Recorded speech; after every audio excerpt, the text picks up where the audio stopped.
Welcome to the Real Estate Corner. My name is Shad Bogany. I want to welcome you into our new studio with Eyeconic TV. And of course, if you're sitting in traffic on 288 going home, we've got a treat for you. We've got Mr. Quentin Wiltz, who's running for mayor of Pearland. He's here in the studio with us, and we're going to be talking about his vision of Pearland. The numbers here are 281-837-2222. Jermaine Freeman is back at the studio at KWWJ, helping us produce this show. And Eyeconic, this episode will come out Saturday morning at 9 o'clock, and then it'll repeat again Sunday evening at 8 p.m. at 15.10. So we're glad to be back in the TV studio. We've been doing strictly radio for a couple of months now, and I know you guys are tired of reruns, so we're back here. The numbers again, 281-837-2222. My guest in the studio with me is Mayor, I'm putting myself cart before the horse, Quentin Wiltz, who's running for mayor of Pearland. And we're going to bring Quentin in to kind of give you what his vision is. The numbers again, 281-837-2222. I would be remiss if I didn't take the time to thank my sponsors, Prosperity Bank with the UHOP loan, the best home loan in the city of Houston, 600 credit score, 100% financing, no MI. It's just unbelievable home loan. And this is being also sponsored by the Shad Bogany team. We've got a great team that we have. Ethel Bellinger, Jermaine Freeman's on our team. Brianna Trisdale is on our team. We are the Shad Bogany team, and we're here to help you buy or sell a home. Our number is 713-667-1000. Our office is 1177 West Loop South, right there in the Galleria. We're just as before you hit Memorial Park. You got to come by and see us. The numbers again, 281-837-2222. So those that are home, I wanted to tell you this quick story. I had a customer call me and say, Shad, I don't want my house note to be over $1,000 a month. And I'm like, in today's world, that's going to be extremely hard to do. Matter of fact, that's going to be pretty impossible. But I'm going to share with you why those interest rates are so big, so important. We went out, found her house, roughly about $170,000. We got her with that 2.6 interest rate that she got. Her house note is $1,030. Yeah, 3-bedroom, 2-bath, 2-car garage, updated, $1,030 for a house note. No one was going to believe that this could be done in 2020, but those low interest rates allows this to be done. So no better time than to call us at 713-667-1000. So let's get right in the show. This is going to be the Quentin Wiltz show for mayor. Quentin, thank you so much for being here. No, it's definitely my honor and pleasure to be here to speak with your guests, your listeners. It's definitely unprecedented times. And so just excited to share my vision with you all, to tell you a little bit about Pearland and what's happening there and what's exciting. So. Okay. Let's get right in, because I want to use every minute that we've got. Let me give the numbers out again. If you got a question for Quentin, don't hesitate to call us at 281-837-2222, 281-837-2222. You can also reach me at shad@bogany.com. Don't hesitate to go out and follow me on Facebook or Twitter or Instagram, and tell me what you think of our new studio. Tell me what you think. It is just fantastic. I was telling Eyeconic we have graduated. And so anyway, numbers again, 281-837-2222. So Quentin, what made you run for mayor of Pearland? You know, I didn't find my way here through politics. We were talking earlier, and I've had, some definite ups and downs through college. I started out honors college and full ride to the University of Southwestern Louisiana. And just through life circumstances, ended up getting out of college. My major was engineering, chemical engineering. Ended up getting out of college because of grades, and then through prayer and motivation through my fiance. I got back in school, finished in mathematics, and just really tried to provide for my family. So we lived in Baton Rouge. So I'm a graduate of the Southern University. The Southern University. And we were baptizing my son at the time, and then Katrina hit. Right. And so my wife's family's from New Orleans. They were displaced, and as some would call them, refugees. I remember that was a big thing. But then a year after Katrina, we moved to Houston, and then slowly migrated to Pearland, and really wanted to get involved in the community. I wanted to make sure I was a good role model for my son. I was obviously born up in the church, so wanted to just make sure that I was also a man of faith. And then got involved with different boards in the city. The mayor, I met Mayor Reed, who's been there for 30 years now. One of the oldest serving mayors in the United States. He's 95, he's retiring. 95? 95, yes, Yeah. and he's retiring. And so, he basically said, young man, I like what you stand for, what you do, and he got me on the Parks Board. And then I got to see how people were connected, how government was connected to opportunity, how government was connected to amenities and the things that I felt were important in the community. And then from that point on, I wanted to play a larger role in that. I felt like I had ideas, given my background, and I wanted to implement those ideas. And that's really what the motivation was. And ultimately, Pearland, has some history behind it, which I didn't know about. I think many of the suburbs around Houston, given the evolution through racism and forced redlining and different housing opportunities, Pearland was a white flight suburb. And so some of those instances still exist today. But when I tried to put my foot out there in public leadership, there was a select few that said that wasn't for me. Wow. And so, but given the history of the organization that I belong to, Alpha Phi Alpha, we continue to strive to build better communities, and that's been my motivation, along with trying to build a better community. Well, I will tell you, being a realtor for almost 36, 37 years now, I will tell you that I remember selling houses in Pearland when it wasn't anything out there. It wasn't anything at 518 and 288.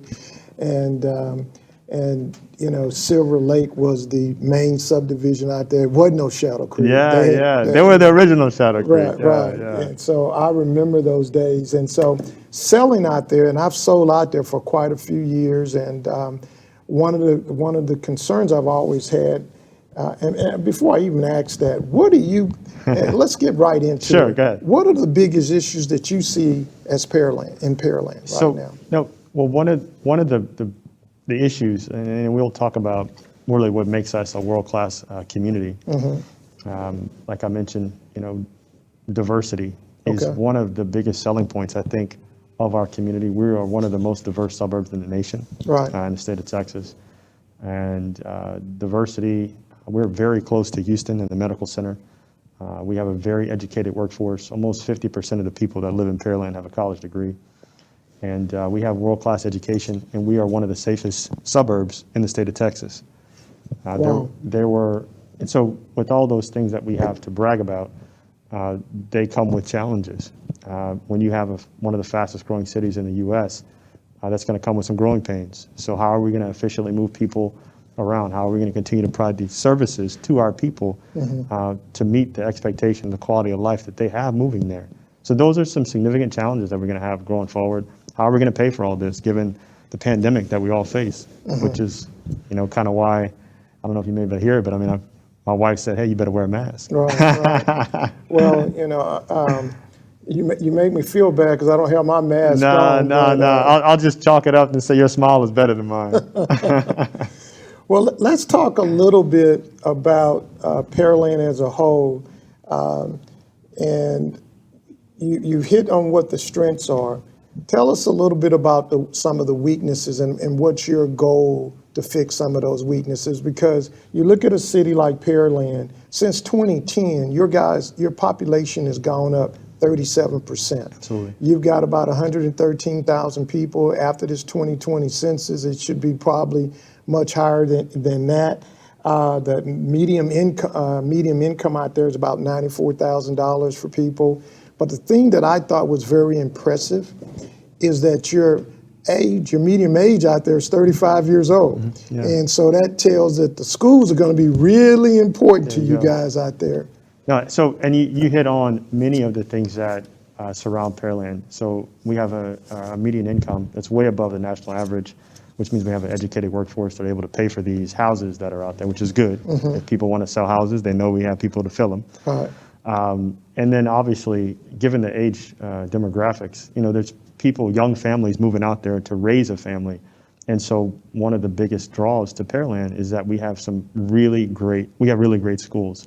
We have Shadow Creek High School, which last year, state champs, one of the best records. We have world-class academics. The decathlon won international scholars accolades from Pearland High. We have Dawson High. We have a technical school that's there. So we have a broad spectrum of opportunities for our young, up-and-coming, and the future generation. So all these things are phenomenal. And like you mentioned, with the growth that we've experienced, I mean, we're at almost 130,000 people, Right. and that's not given the census, and we'll probably be at 150 in about 5 years. Well, and I've noticed how you guys have grown. Actually, I think you may have almost passed Pearland in growth. You mean?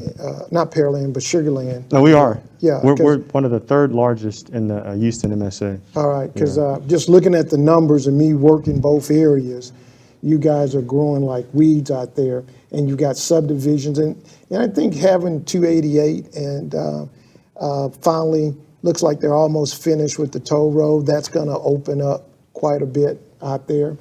Let's talk a little bit, and you hit on this a little bit, public safety. One of the safest areas, your crime rate is real low out in Pearland, despite all the new growth. Pearland is a perfect example that you can have apartments mixed in with home ownership Yes. and still have a safe area where people tend, where I live in Missouri City, they tend to run from apartments. But if it's done right, you can have a complete community. What's your take on public safety out there? No, and I think, so you touched on a broad spectrum. So as far as our community, I mean, we invest heavily in public safety. I think people, when they move out to the suburbs, there's an expectation that you're going to have a safe community, which we have. Almost like 50% of our budget our hire is on public safety. So Right. we expend a lot of resources to public safety, first responders, police. And, you touch on the apartments. And so I know people move out to the suburbs and they think that there's this stigma, I think, of multifamily housing. Right. But like you said, if it's done right, so, there's different areas of Pearland that have commercial development, and you'll see that in the Ivy District that's coming out. And I'd like, as you get through, I'd like to know more about the Ivy District, because that's supposed to have been the president's district at one time. Yeah. And then switched over to the Ivy. Yeah. And maybe you can share with some of the people sitting in traffic going home why they should be living in Pearland, because you got an Ivy District coming in. Yeah, so that was it was a Chinese investment with some other local funds, and at this point, it's going to be multi-use. There's going to be some retail space, some townhome or commercial space in there, and they're just trying to master plan it to where it's a fully usable revenue source, I guess, for the city, but at the same time, an opportunity for people to get a different experience. And like you mentioned, at one point, this was back, I don't know, 15 years ago maybe, with the presidents, that development just went bankrupt. So it was just a bad time. Just a bad time. No, absolutely. And so I think we kind of see a little bit of that at this particular time in the market with COVID, and we'll probably touch on that a little bit later. But, multifamily housing, I think some people do have a stigma. But if you look at some of these apartments, they're not cheap. No, by any means. But $1,300-$1,400 easy. Easy. And I heard you said a house, so I'm like, man, am I going to move to Houston? Am I going to get these people moving to Houston? No, we need to move to Pearland. So, well, it's the stigma, and to me, it's up to the local government to keep the apartments right and the management of that. I know when I was looking at things, I noticed how low the crime was in Pearland. And what are your thoughts on some of the developments out there? I know your opponent is a developer. And what's your thoughts on multifamily and commercial development? Where do you see the city going in regards to that? Well, where can you go? Well, so there's Pearland is almost running out of land, and so we really need to be smart about how we invest in what's left. I don't think we can really utilize to the best of our ability the land that's there for future generations if we limit ourselves to just rooftops. We know in a housing market crash, when jobs are down, the city overall revenue will decrease. And so we want to make sure that these spaces are beneficial so that we can continue to provide basic services to our residents and make sure that they're safe. We have to pay our police, we have to pay our fire and EMS, we have to provide water and sewer. And so those things are fundamental to city government. And so going forward, I think there is a broad plan as far as commercial and development and zoning that we are currently looking at to make sure that we can bring in the right types of businesses for mixed use so that residents can get a fair amount of use out of the facilities and retail space and restaurants that are going to be there so that they can have the quality of life that they expect. We're talking with Quentin Wiltz. Quentin is running for mayor of Pearland. We've got to pay some bills, guys. We'll be right back, and thank you for letting us come into your living room this Saturday morning, and those who are sitting in traffic listening to the Real Estate Corner. We're here every Tuesday from 6:15, 7:15. We're celebrating our 30th year on the air. 30 years doing this show. Same time. We put together where we've been with KSOH, and now we're with KWWJ, and we're just very thankful to be able to provide this information to you, peel the onion back, as I like to say, and on what's going on in our communities. And yes, we're selling real estate, but more importantly, we're helping dreams come true, and that's what we try to do with the Real Estate Corner. We're going to pay some bills, be right back with the Real Estate Corner, and my guest, Quentin Wiltz.